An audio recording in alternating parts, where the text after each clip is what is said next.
Olá, meus irmãos e minhas irmãs, eu sou William Gonçalves e vamos para mais uma reflexão na luz do Espiritismo. Hoje eu vou trazer a visita de Humberto de Campos, nosso irmão X, ao planeta Marte, que está relatado no capítulo 6 do livro Novas Mensagens, a psicografia de Chico Xavier pelo espírito Humberto de Campos, ele mesmo, irmão X. E essa mensagem é do dia 25 de julho de 1939. Ou seja, alguns relatos de Humberto de Campos sobre a tecnologia, astronomia e astrofísica já sofreu alterações, visto que desde a data dessa psicografia já se passaram aí por volta de 82 anos, né? Estamos aí em 2021. Então pode ser que algumas coisas estejam desatualizadas quando ele vai contar um pouco sobre como está a tecnologia na Terra. Porém, fiquemos aí com a mensagem moral que ele vai trazer e sobre essa experiência riquíssima, que é realmente muito conhecida na internet, esse relato de Humberto de Campos, e que agora eu vou trazer aqui para nós refletirmos sobre ela. Para quem quiser acompanhar o meu trabalho em outras redes sociais, o meu Instagram de psicólogo é @wigomperpsi e o meu pessoal é @wigomp. Eu estou deixando aqui na descrição também para vocês. Facebook é William Gonçalves, para quem quiser seguir lá e acompanhar as publicações também sobre espiritualidade, sobre espiritismo, enfim, sobre psicologia também. E a mensagem da reflexão de hoje, de Jesus, é: na casa de meu pai há muitas moradas. Allan Kardec apresenta no Livro dos Espíritos, especificamente na introdução, alguns pontos importantes da doutrina espírita, que todo estudioso espírita deveria e precisa conhecer para se ter segurança a fim de discernir a respeito das consequências morais fundamentadas no Evangelho de Jesus Cristo, nosso Senhor. E alguma dessas orientações, hoje eu vou ressaltar uma principal, que é a questão da pluralidade dos mundos habitados, assim especificadas e referidas nas obras da codificação. Então nós vamos ter lá no Livro dos Espíritos, no Evangelho segundo o Espiritismo, Kardec retrata muito sobre a questão de vários planetas habitados, da diferença evolutiva, nós já trouxemos aqui no canal também. Ou seja, os espíritos encarnados habitam os diferentes globos do universo. Deus povoou de seres vivos os mundos, concorrendo todos esses seres para os objetivos final da providência. Portanto, nós, enquanto espíritas, compreendemos que todos os planetas têm a sua habitação. Claro, nos planetas mais evoluídos tem e é muito diferenciada as habitações, a forma física. Em alguns muito mais evoluídos não existe a forma física conforme nós a entendemos. Entendemos e compreendemos também que cada corpo vai se adaptar aí à região planetária conforme os objetivos, e nós vamos entender aí o objetivo da encarnação, e nós vamos entender aí por esse relato de Humberto de Campos, no capítulo 6, como que foi essa viagem dele a Marte. Antes de entrarmos no capítulo, Humberto de Campos diz que não detalha muito a viagem, porque é como se fosse nós aqui, hoje em dia, pegássemos um avião do Rio de Janeiro a Nova York, por exemplo. O trajeto, se a gente pegar esse trajeto e não fazer nenhuma parada, né, em aeroportos e outros lugares, nós vamos direto do Rio a Nova York, nós vamos perceber da viagem o que nós vemos ali da janela do avião, do lado que nós estamos sentados. Então provavelmente a gente não vai conhecer o outro lado e a gente vai ter uma vista da viagem superficial. E ele falou que foi assim com ele. Ele foi convidado por uma caravana para visitar o planeta Marte e ele não traz muitos detalhes desse trajeto devido a isso, que deve ter sido muito rápido e ele não sentiu muito por estar ali do lado talvez, da nave ali, não viu o todo, então ele traz o detalhe muito pouco dessa viagem. Ele fala que saiu do planeta, entrou sim num aparelho, foi até Marte, ou seja, num aparelho como ele deve descrever ali, num automóvel ou numa nave espacial, conforme nós entendemos hoje em dia, só que num plano espiritual muito diferente. A gente vê lá no livro Nosso Lar que o André Luiz relata, por exemplo, na colônia muito próximo da Terra, o Aeróbus, que já era então, em 1939, 40, que o André Luiz retrata isso no livro Nosso Lar, ainda conhecíamos muito pouco sobre esse aparelho. Hoje já é estudado um pouco mais, vários espíritos já relataram, mas a gente não tem como trazer as minúcias dessa viagem e o Humberto de Campos não traz. Então, só para explicar aí para vocês. Como sempre, nós não vamos trazer o capítulo todo, vamos centralizar na viagem e na chegada. Para quem quiser ler o capítulo, é muito interessante e é muito bom para estudar, quem gosta de estudar aí a pluralidade dos mundos habitados. Vamos então à leitura.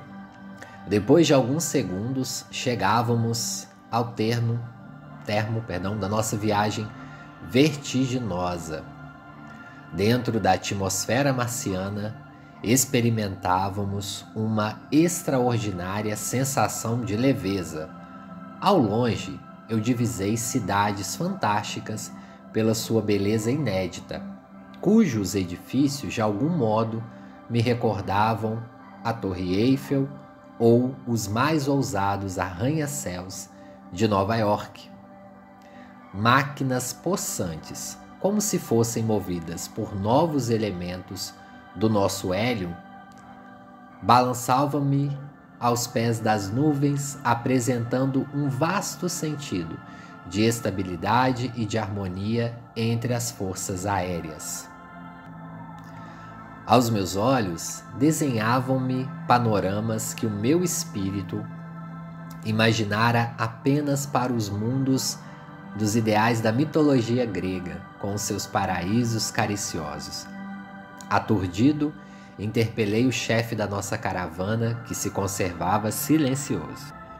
Se a Terra julga a influência de Marte como profundamente belicosa, como podemos conciliar a definição dos astrólogos com os espetáculos reais? E porventura, respondeu-me o excelente mentor espiritual, chegaste a conhecer no planeta terrestre um homem ou uma ideia retirando a humanidade de sua rotina sem sofrimento e sem guerra? Para o nosso mundo, Marte é um irmão mais velho e mais experimentado na vida. Sua atuação no campo magnético de nossas energias cósmicas verifica-se de modo que os homens terrenos possam despir os seus envoltórios de separatividade e de egoísmo. Mas, nesse instante, havíamos chegado a um belo cômoro atapelado de verdura florida. Ante os meus olhos, atônitos, rasgavam-se avenidas extensas e amplas, onde as construções eram fundamentalmente análogas às da Terra. Tive então ensejo de contemplar os habitantes do nosso vizinho, cuja organização física difere um tanto do arcabouço típico com que realizamos as nossas experiências terrestres. Notei igualmente que os homens de Marte não apresentam as expressões psicológicas de inquietação em que se mergulham os nossos irmãos das grandes metrópoles terrenas. Uma aura de profunda tranquilidade os envolve. Que esclareceu o mentor que nos acompanhava. Os marcianos já solucionaram os problemas do solo e já passaram pelas experimentações da vida animal em suas faces mais grosseiras. Não conhecem os fenômenos da guerra, e qualquer flagelo social seria, entre eles, um acontecimento inacreditável. E volveram sem as expiações coletivas, amarguradas e terríveis, com que são atormentados os povos insubmissos da terra. As pátrias aí não merecem o tributo do sangue ou da morte de seus filhos, mas são departamentos econômicos e órgãos educativos, administrados por instituições justas e sábias. Era tempo, contudo, de observarmos a cidade com as suas disposições interessantes. O leitor não poderá dispensar o nome dessa cidade prodigiosa, e a falta de termos comparativos, vamos chamá-las de Marciópolis. Então Humberto de Campos dá um nome ali carinhoso para a cidade para ficar mais compreensível aos nossos ouvidos. Continuemos no texto, orientados pelo amigo que nos dirigia a singular excursão, atingimos extensa praça, onde se erguia um templo maravilhoso pela sua imponência tocada de majestosa simplicidade, e onde, ao que fomos informados, se haviam reunido todos os credos religiosos. De uma de suas eminências vimos o nosso sol bastante diferenciado, entornando nas paisagens as tintas do crepúsculo. A vegetação de Marte, educada em parques gigantescos, sofria grandes modificações em comparação com a da Terra. É de um colorido mais interessante e mais belo, apresentando uma expressão avermelhada em suas características gerais. Na atmosfera, ao longe, vagavam nuvens imensas, levemente azuladas, que nos reclamaram a atenção. Explicando-nos o mentor da caravana fraterna que se tratava de espessas aglomerações de vapor de água, criadas por máquinas poderosas da ciência marciana, a fim de que sejam supridas as deficiências do líquido nas regiões mais pobres e mais afastadas do largo sistema de canais que ali colocavam os grandes oceanos polares em contínua comunicação uns com os outros. Tais providências, explica o espírito superior e benevolente, destinam-se a proteger a vida dos reinos mais fracos da natureza planetária, porque em Marte o problema da alimentação essencial através das forças atmosféricas já foi resolvido, sendo dispensável aos seus habitantes felizes a ingestão das vísceras cadavéricas dos seus irmãos inferiores, como acontece na Terra, superlotadas de frigoríficos e de matadouros. Todavia, ao apagar das luzes diuturnas, o grande templo de Marciópolis enchia-se de povo. Observei que a nossa presença espiritual não era percebida, mas podíamos examinar a multidão à vontade em seus mínimos movimentos. Então, só uma pausa aí no texto. Humberto de Campos estava ali, mas não estava sendo visto pela população encarnada de Marte. Então, ali ainda assim existe a diferença vibratória. E quando ele fala aí dessa questão da alimentação, é que nós entendemos, quando a gente estuda aí as questões espirituais, que muito provavelmente a Terra evoluindo, nós vamos melhorar os nossos hábitos alimentares e cada vez mais nós vamos aprender e compreender como poderemos tirar também esse alimento através das vibrações. Claro que isso vai demandar tempo, né? Porque a gente vai ter que ter vibrações melhores na Terra e também um ar mais puro, que possamos conseguir isso aí rápido, porque desde essa psicografia aí, como eu disse no início, mais de 80 anos, nós ainda não conseguimos mudar muita coisa. Já mudou bastante, já temos uma consciência maior em torno da alimentação, mas ainda temos um longo caminho aí a percorrer. Todos os grandes centros deste planeta, esclareceu o nosso amigo e mentor espiritual, sentem-se incomodados pelas influências nocivas da Terra. O único orbe de aura infeliz nas suas vizinhanças mais próximas e desde muitos anos enviam mensagens ao globo terráqueo através das ondas luminosas, aos quais se confundem com os raios cósmicos, cuja presença no mundo é registrada pela generalidade dos aparelhos radiofônicos. Ainda há pouco tempo, o Instituto de Tecnologia da Califórnia inaugurou um vasto período de experimentações para averiguar a procedência dessas mensagens misteriosas para o homem da Terra, anotadas com mais violências pelos balões atmosféricos, conforme as demonstrações obtidas pelo Dr.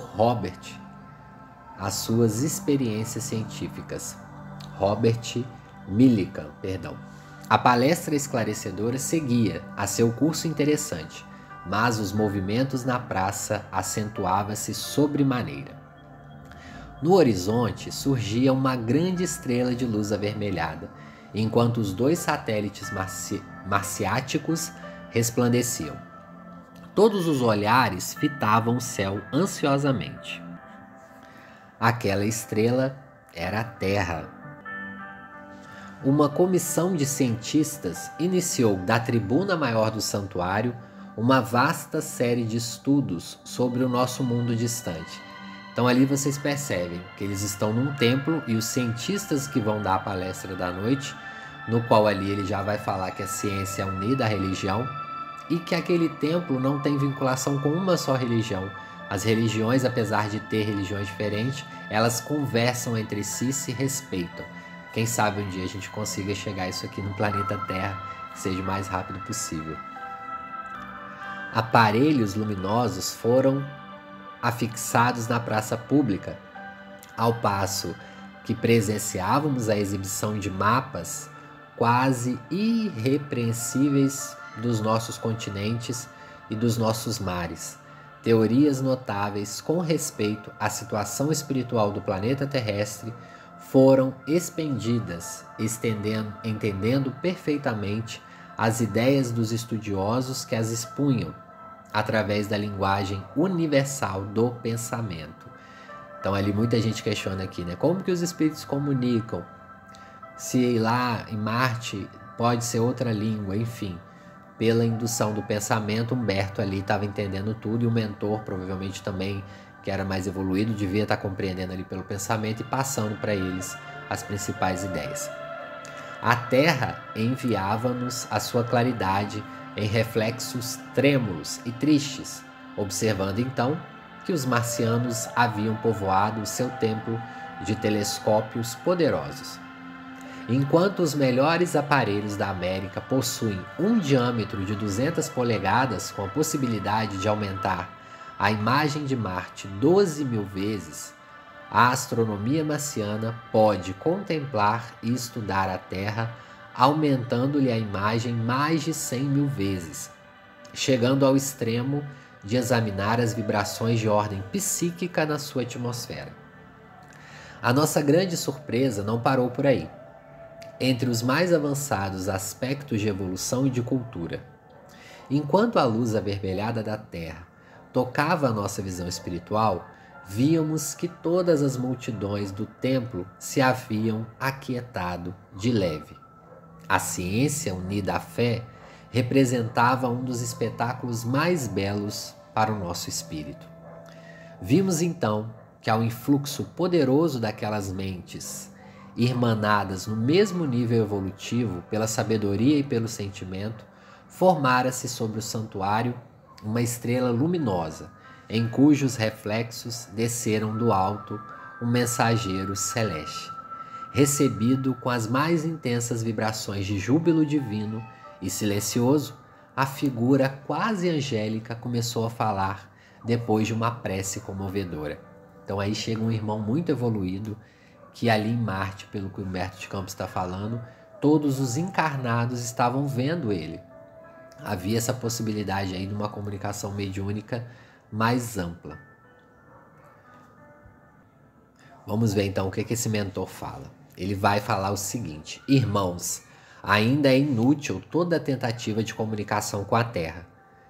Rebelde e incompreensível, debalde os astrônomos terrenos vos procuram ansiosos nos abismos do infinito. Seus telescópios estão frios, suas máquinas geladas. Faltam-lhes os ardores divinos da intuição sublime e pura, com as vibrações da fé que os levariam da ciência transitória à sabedoria imortal.